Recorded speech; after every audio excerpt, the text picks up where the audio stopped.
Hello बच्चों, कैसे हैं आप लोग। आशा करते हैं कि आप लोग ठीक होंगे। तो आज क्लास 12th का पहला चैप्टर मैं लेके आया हूँ, जिस चैप्टर का नाम है जीवों में जनन, रिप्रोडक्शन इन ऑर्गेनिज्म। प्रत्येक जीवधारी जनन करते हैं और प्रत्येक जीवधारी जनन करके अपनी जाति का अस्तित्व को बचाए रखते हैं। और ये जरूरी नहीं है कि जो जीव जन्म नहीं करेगा तो उसकी मृत्यु हो जाएगी, बल्कि ये होगा ये कि उसकी उसकी जो जाति होगी उसका अस्तित्व समाप्त हो जाएगा। तो समझने वाली बात ये है कि आखिर जन्म क्यों करता है जीव, क्योंकि वो अपनी जाति का अस्तित्व बचाए रखना चाहता है। जिस तरह से व्यक्ति श्वसन करता है, पाचन करता है, सारी क्रियाएं करता है, तो उसी क्रियाओं में जनन भी सम्मिलित है। चाहे वो एक कोष की हो, चाहे बहु कोष की हो, पौधे हो या जंतु हो, सभी जीव जनन करते हैं। तो आइए शुरुआत करते हैं एक अच्छे विचार के साथ। सुविचार, आज का सुविचार क्या है? यदि आपने अपने जीवन में यदि आपने अपने जीवन में अपनी गलतियों से कुछ सीखा है तो आप सबसे सफल व्यक्ति हैं। यदि आप अपनी गलतियों से सीखते हैं तो आप सबसे सफल व्यक्ति हैं। तो इसलिए इसीलिए कहा गया है कि गलतियां ही सबसे बड़ी शिक्षक है और हमें अपनी गलतियों से सीखना चाहिए। जो अनजाने में हो जाए वही गलतियां हैं, जो जानबूझ के करते हैं वो गलतियां नहीं हैं। तो गलतियां अनजाने में होती हैं और गलतियां ही हमारे जीवन की सबसे बड़ी शिक्षक होती हैं। तो अपनी गलतियों से सीखना चाहिए। तो आइए शुरुआत करते हैं आज का पहला चैप्टर क्लास 12th का जीवों में जनन। तो आप लोग तैयार हैं बच्चों? चलिए शुरू करते हैं आज की क्लास।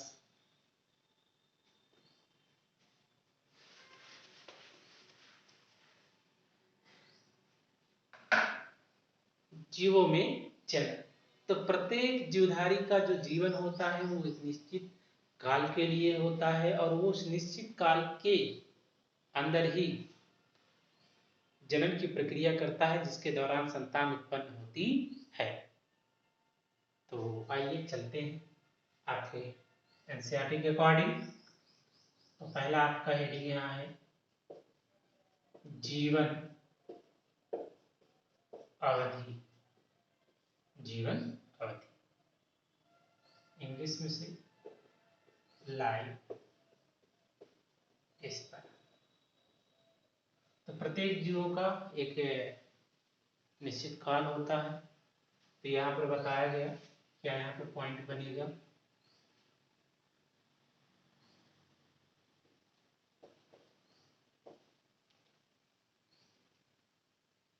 जन्म से लेकर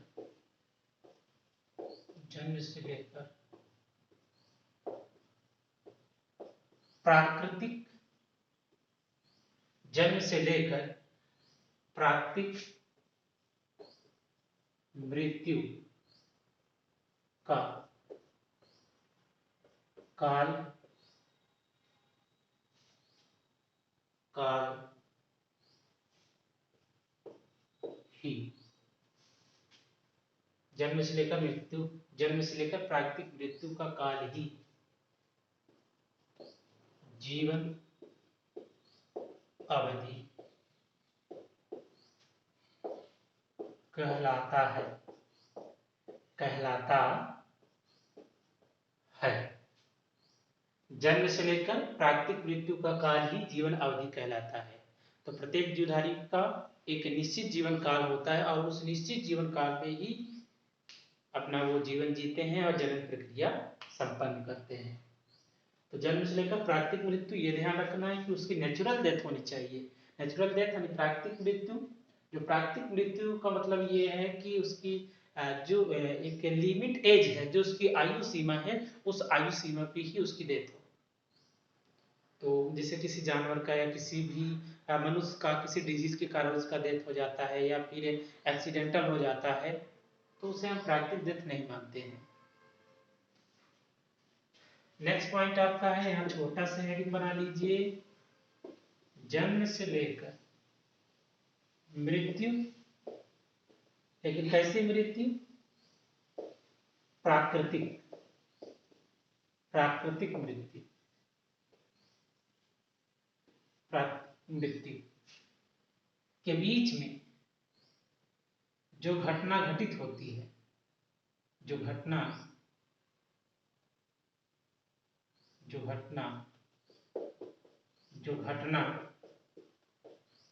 घटित होती है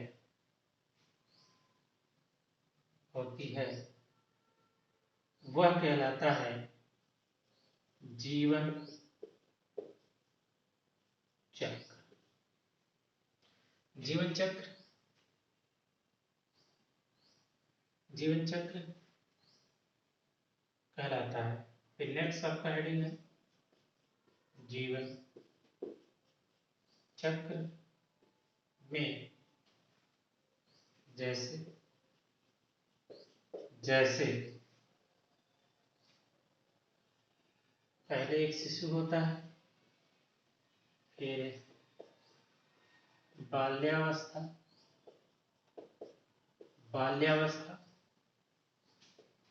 फिर किशोरावस्था,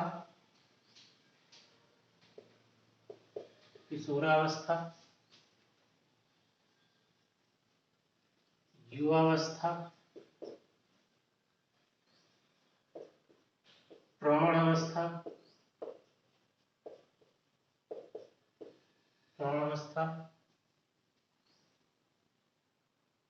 तो ये काल होता है। तो शिशु, बाल्यावस्था, किशोरावस्था, युवावस्था, प्रौढ़ावस्था, और अंततः उसकी मृत्यु हो जाती है। फिर उसके द्वारा पैदा किए गए संतान, वो भी संतान की उत्पत्ति करते हैं, और ये लाइफ का पार्ट, ये जीवन का भाग हमेशा ऐसे ही चलता रहता है। इतना नोट कर ले बच्चों, फिर आगे चले।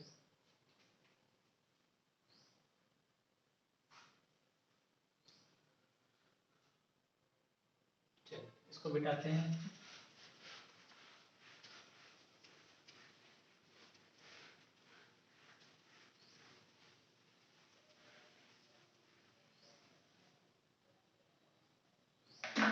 किसी भी स्त्री या पुरुष में किशोरावस्था से ही युग्मक का निर्माण शुरू हो जाता है। तो अब ऐसा नहीं कि कोई किशोरावस्था में ही पहुंचा है तो वो संतान उत्पन्न करे। वो जो है एक इनिशियल एज होती है, जब आप युवावस्था में पहुंच जाते हैं तो उस दौरान आप संतान उत्पन्न करने में सक्षम हो जाते हैं। लेकिन युग्मक का निर्माण जो है वो किशोरावस्था से ही शुरू हो जाती है, क्योंकि आपके बॉडी में एक हार्मोन्स होता है GnRH, गोनाडोट्रोपिन रिलीजिंग हार्मोन्स, जो आपके हाइपोथैलेमस के पिट्यूटरी ग्लैंड पे एक्टिवेट होता है, और जिसके कारण किसी स्त्री में अंडाणु का निर्माण होता है और किसी पुरुष में शुक्राणु का निर्माण होता है। और जो शुक्राणु होता है वो शरीर की सबसे छोटी कोशिकाएं हैं, और जो अंडाणु होता है वो शरीर की सबसे बड़ी कोशिका है। और सबसे लंबी कोशिका क्या है? तंत्रिका कोशिका।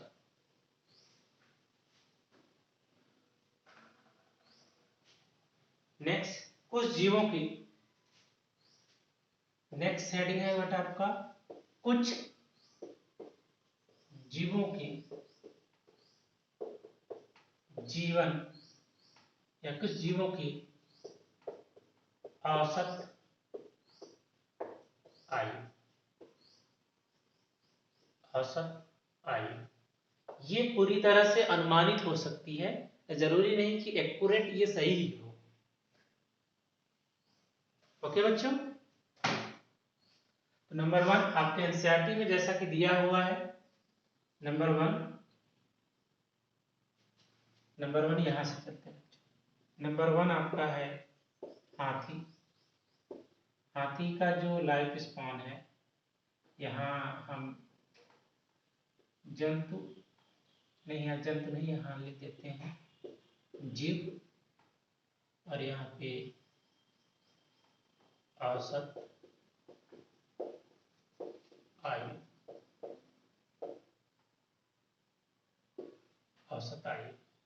हाथी का कितना है 70 वर्ष, कितना है 70 वर्ष है। और नंबर 2 आपका है, नंबर 2 है आपका गुलाब, गुलाब का कितना है 35 वर्ष। रोज, जिसका वैज्ञानिक नाम होता है रोजा इंडिका। नंबर 3 आपका है कुत्ता, कुत्ता का जो लाइफ स्पान होता है वो होता है 22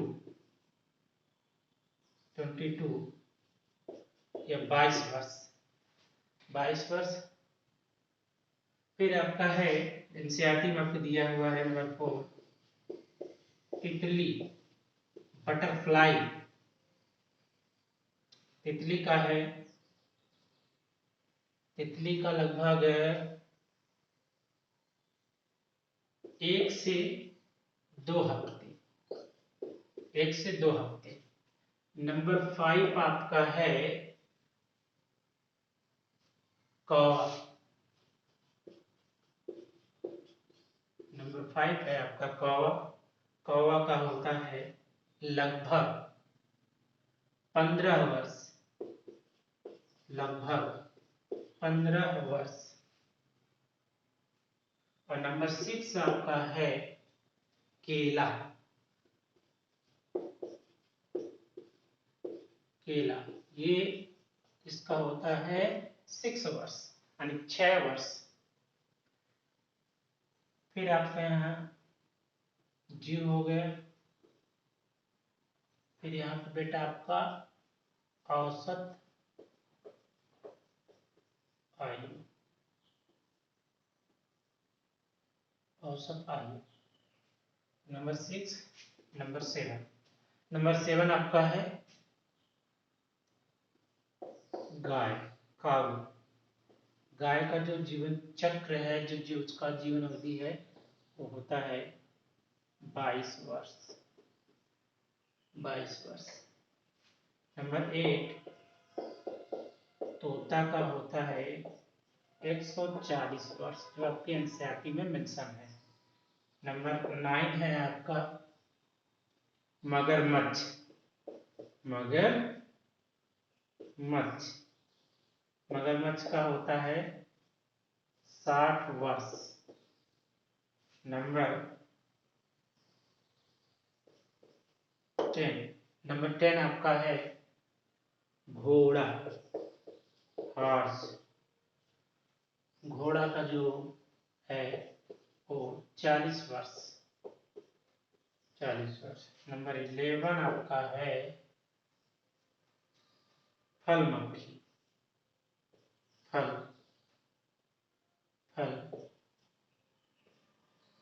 मक्खी, जिसे इंग्लिश में ड्रोसोफिला कहते हैं। तो इसका लगभग जो है 40 से 50 दिन तक। नंबर 12 आपका है, नंबर 12 है आपका कछुआ, कछुआ, कछुए का लगभग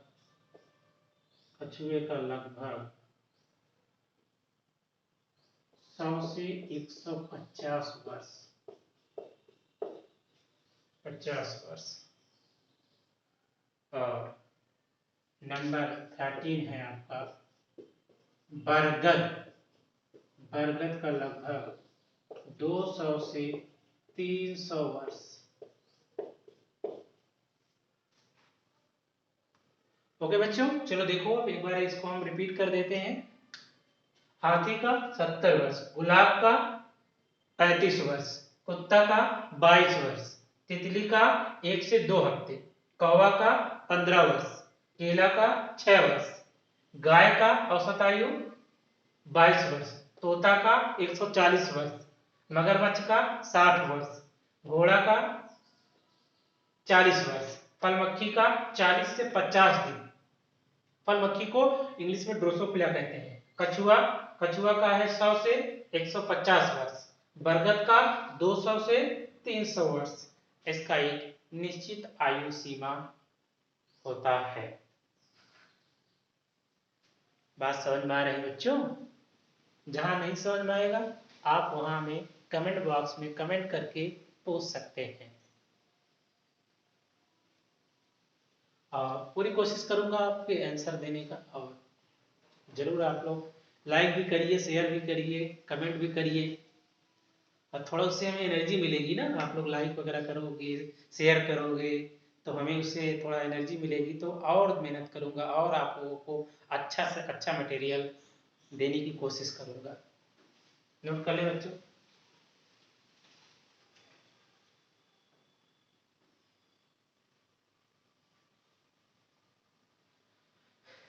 चलिए हो गया होगा, इसको आगे बढ़ते हैं बेटा।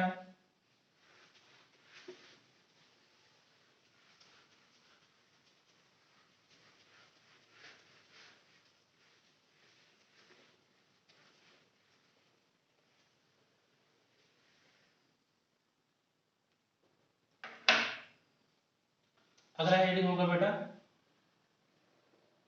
जनन, रिप्रोडक्शन।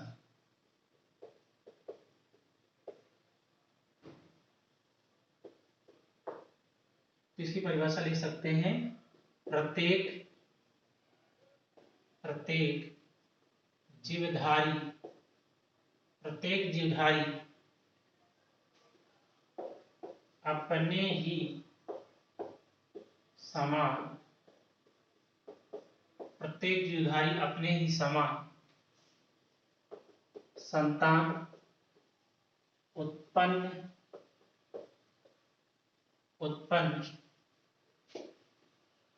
करने की क्षमता को जनन कहते हैं।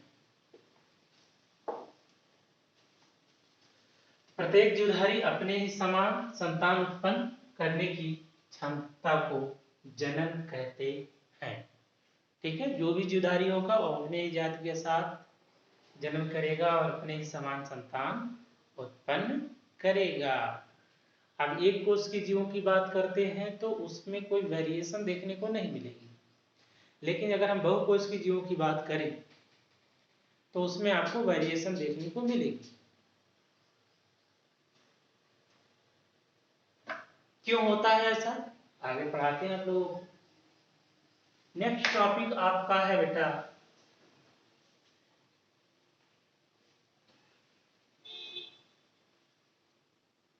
नेक्स्ट टॉपिक है आपका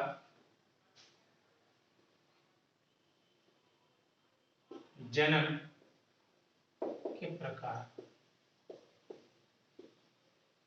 जन्म के प्रकार, टाइप्स ऑफ रिप्रोडक्शन। तो जनन बेटा यहाँ पर दो प्रकार के होते हैं। नंबर 1 अलैंगिक अलैंगिक अलैंगिक जनन। नंबर 2 है आपका लैंगिक लैंगिक जनन। इसको इंग्लिश में कहते हैं असेक्सुअल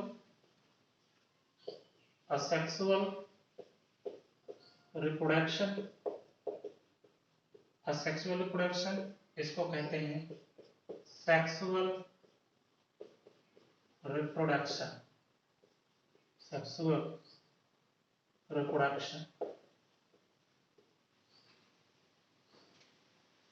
जन्म के प्रकार, एक तो अलैंगिक जनन हो गया बेटा, दूसरा आपका लैंगिक जनन हो गया। ये दो प्रकार के जनन होते हैं। इसको नोट कर लीजिए बेटा, फिर इसको और डिटेल से बताते हैं।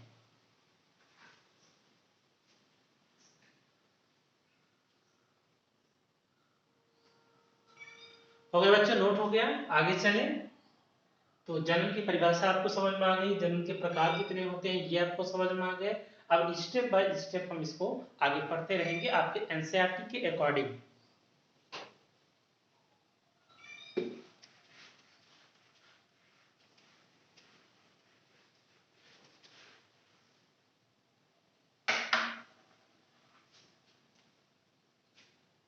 तो हमने बताया बेटा कि जनन जो होता है वो मुख्यतः कितने प्रकार का होता है? 2 प्रकार का।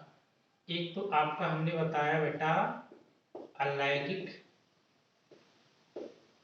जनन और दूसरा आपका है लैंगिक जनन। इसको कहते हैं असेक्सुअल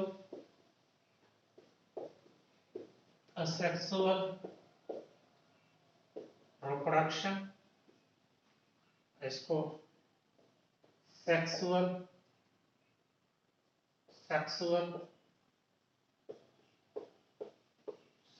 रिप्रोडक्शन।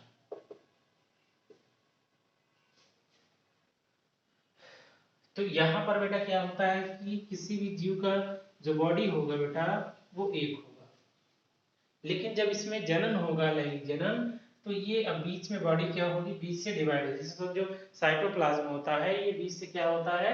डिवाइड हो जाता है और इस प्रकार से 2 जीवों का निर्माण हो जाता है। तो इसीलिए कहा गया है कि जो एक कोष की अलैंगिक जनन करने वाले जीवों की मृत्यु नहीं होती है।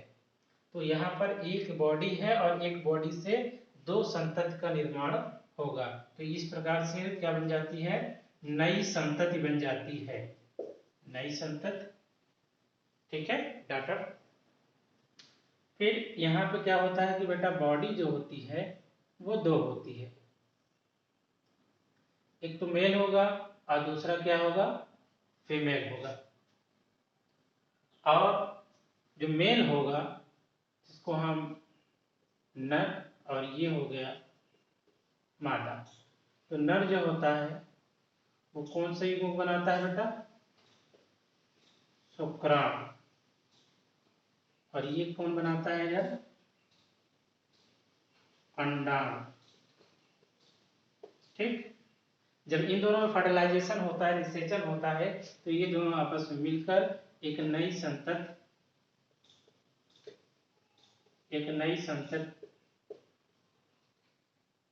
बनाते हैं।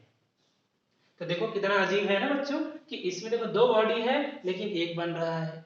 लेकिन कभी कभी क्या होता है कि प्रेगनेंसी के केस में कभी कभी जुड़वा बच्चे हो जाते हैं या ट्रिपल बच्चे हो जाते हैं इस तरह से। और जानवरों के केस में देखा जाए कि वो जितने ओवा का निर्माण करते हैं उतने ही उसमें जो है नई संतति का निर्माण होता है, चाहे वो डॉग हो, चाहे वो कैट हो, चाहे वो हम पिग की बात कर लें या किसी भी जानवर की बात कर ले, तो जितना अंडाणु का निर्माण होगा उतने ही जो है उसमें जीवों का निर्माण होगा। लेकिन इसमें क्या होता है? अलैंगिक जनन में बेटा ऐसा नहीं होता है, इसमें केवल बॉडी एक होती है और इसका जो साइटोप्लाज्म होता है वो डिवाइड होता है। यहाँ बीच में न्यूक्लियस होता है, आधा न्यूक्लियस इधर चला जाएगा, आधा न्यूक्लियस इधर चला जाएगा।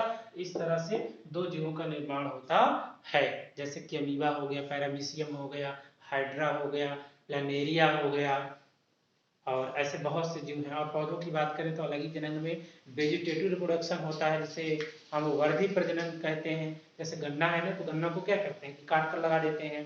ठीक है, शकरकंद हो गया, ब्रायोफिलम हो गया, तो ब्रायोफिलम से क्या होता है कि पत्तियों से लग जाता है। और जैसे पुदीना हो गया, तो अभी पुदीने को भी उसको जो है जमीन में काट के लगाने पे वो नया पौधा बन जाता है।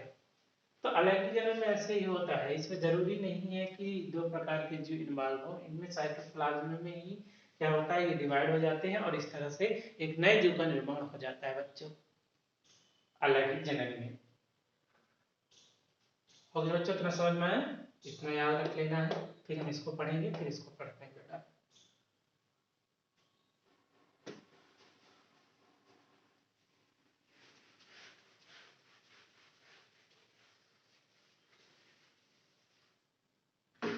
नेक्स्ट हेडिंग होगा बेटा नंबर 1, अलैंगिक जनन। अलैंगिक जनन, अलैंगिक जनन, इसे इंग्लिश में कहते हैं क्या? Asexual reproduction, asexual reproduction. तो इसमें हमने क्या बताया? बेटा बॉडी एक होगी लेकिन इससे 2 जीवों का निर्माण हो जाएगा। इस प्रकार से उनका साइटोप्लाज्म जो होगा वो डिवाइड हो जाएगा, चाहे वो अमीबा ही क्यों ना हो।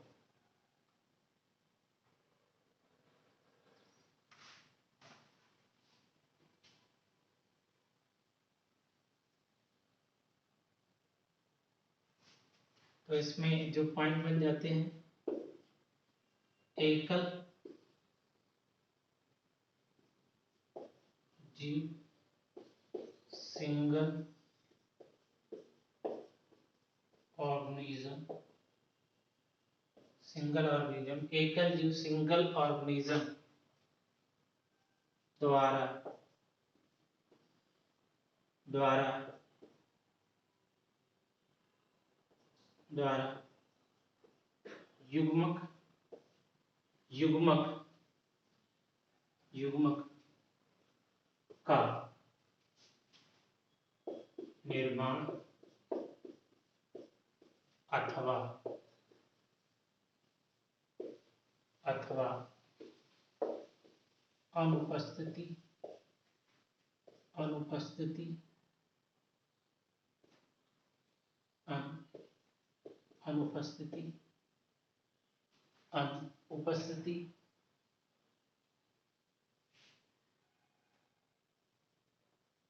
अनुपस्थिति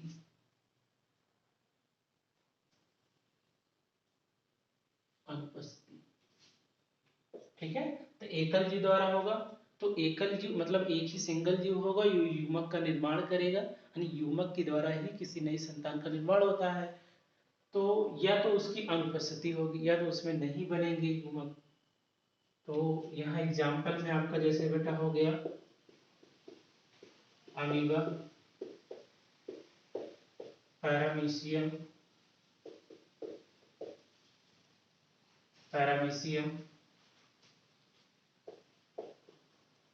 हाइड्रा, हाइड्रा, ईस्ट आदि।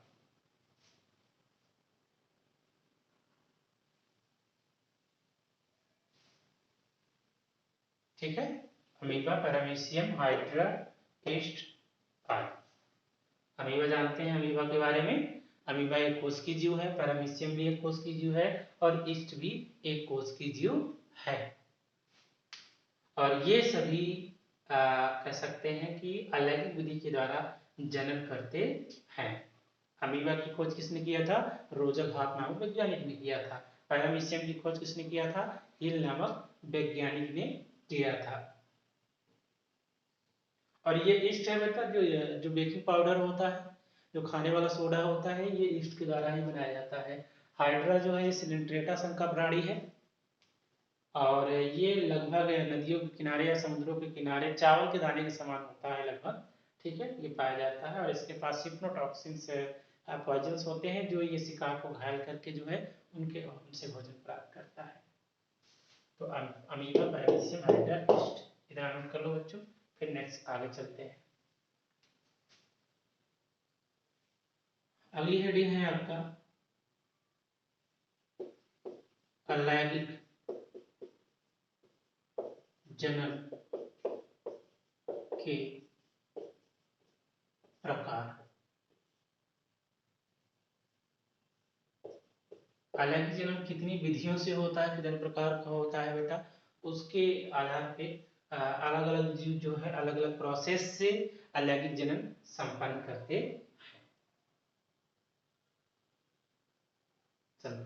हैं।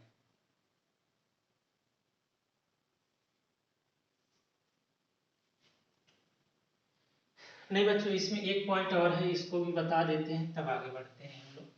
ठीक है, ये आपका एग्जाम्पल हो गया और ये इस कह सकते हैं कि ये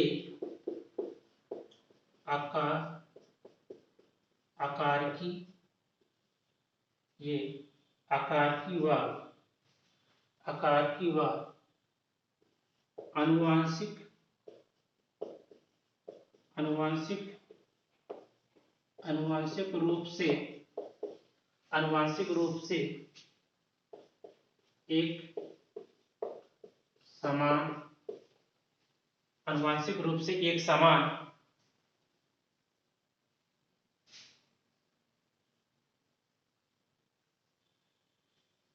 समान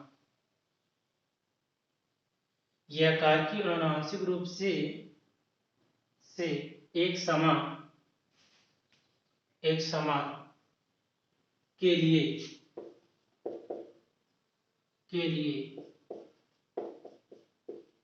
क्लोन शब्द की रचना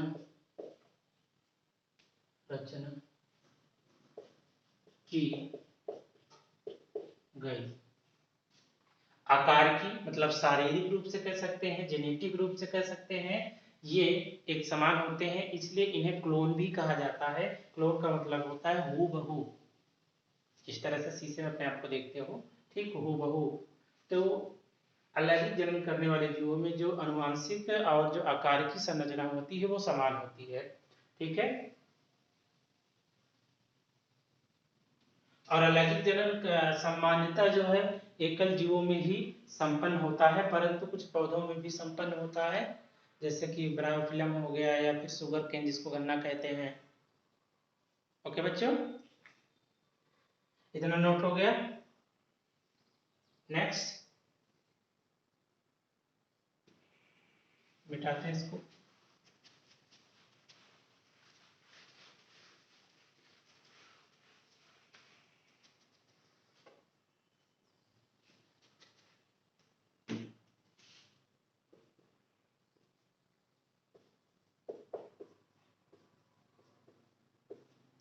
अलैंगिक जनन की प्रकार, तो ये कई प्रकार के होते हैं, जैसे नंबर 1 हो गए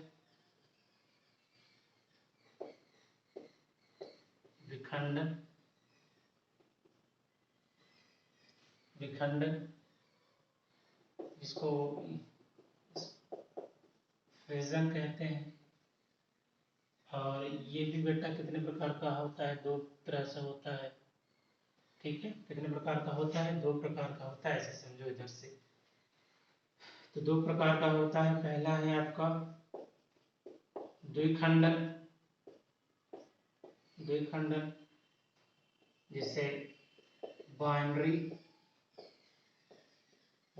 फ्यूजन। और नंबर 2 है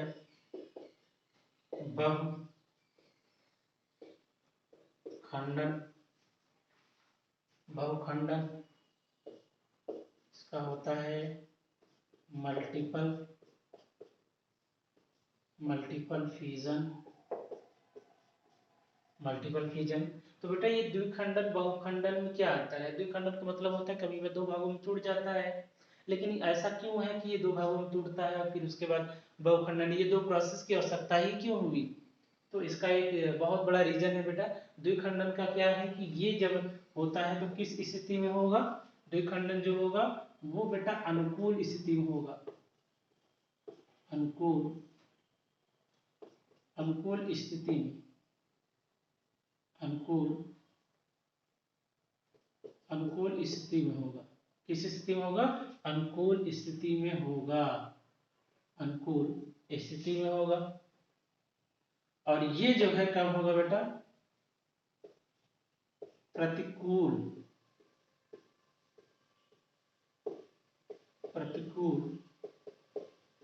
स्थिति। द्विखंडन जैसे अगर नॉर्मल है मौसम या वहां पर पानी की कमी नहीं है, फूड की कमी नहीं है, तो उस प्रकार में वहां जब विखंडन होगा तो द्विखंडन होगा और वो अनुकूल स्थिति होगी। लेकिन अगर जैसे पानी की कमी है, भोजन की कमी है, तो ये अमीबा क्या करता है कि अपने चारों तरफ सिस्ट बना लेता है। इस प्रकार सिस्ट से उसकी प्रोडक्शन भी हो जाती है, लेकिन जैसे ही फेवरेबल कंडीशन आती है, जैसे ही अनुकूल परिस्थिति आती है, तो ये पुनः जो है तोड़कर ढेर सारे अमीबा का निर्माण कर देता है। तो विखंडन, द्विखंडन, बहुखंडन। नंबर 2 आपका आ जाएगा बेटा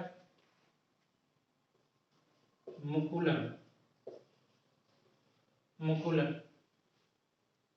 और ये इसका एग्जाम्पल दे देते हैं, ये अमीबा हो गया, पैरामीशियम हो गया, इसमें होगा। फिर आपका है मुकुलन, जिसे इंग्लिश में क्या कहते हैं बेटा, बर्डिंग। बर्डिंग क्या कहेंगे, बर्डिंग कहेंगे। बर्डिंग हो गया। नंबर 3 क्या हो गया बेटा आपका, मुकुलन हो गया, विखंडन हो गया, मुकुलन हो गया। फिर उसके बाद आपका हो गया कायिक जनन हो गया। नंबर 4 आपका हो जाएगा बेटा बीजाणु, बीजाणु जनन। फिर नंबर 5 आपका हो जाएगा बेटा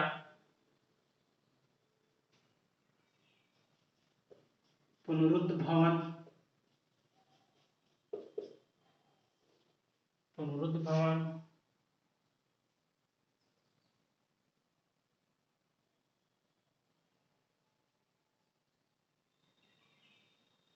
बस इतना बहुत है, मुकुलन जनन, कायिक जनन, बीजाणु जनन, पुनरुद्भवन। ठीक है बच्चों, बस आज के लिए इतना बहुत है, और नेक्स्ट क्लास में हम इसका डिफिनीशन और इसका चित्र सहित उदाहरण भी आपको समझाएंगे कि ये अलैंगिक जनन किन जीवों में कैसे संपन्न होता है, उसके बारे में बताएंगे। तो आज की क्लास यहीं पे समाप्त की जाती है, क्योंकि बच्चों बहुत ज़्यादा, बस इतना ही काफ़ी है आज के लिए। बाकी आप लोगों को जो है नेक्स्ट क्लास में इसके बारे में डिटेल, आज हमने शुरुआत कर दी है, अब स्टेप बाय स्टेप इसको हम आपको पढ़ाते रहेंगे। और आप लोग भी बच्चों हमसे ज़्यादा से ज़्यादा जुड़ने की कोशिश करिए, जितने भी दोस्त यार हों जो आर्थिक स्थिति से कमज़ोर हों, उनको भी ये मेरा मैसेज है कि उनको, उनके पास भी ये मैसेज जाए।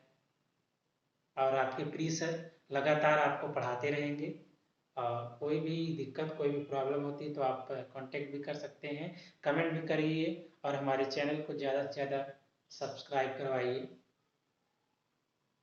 Thank you. जय हिंद।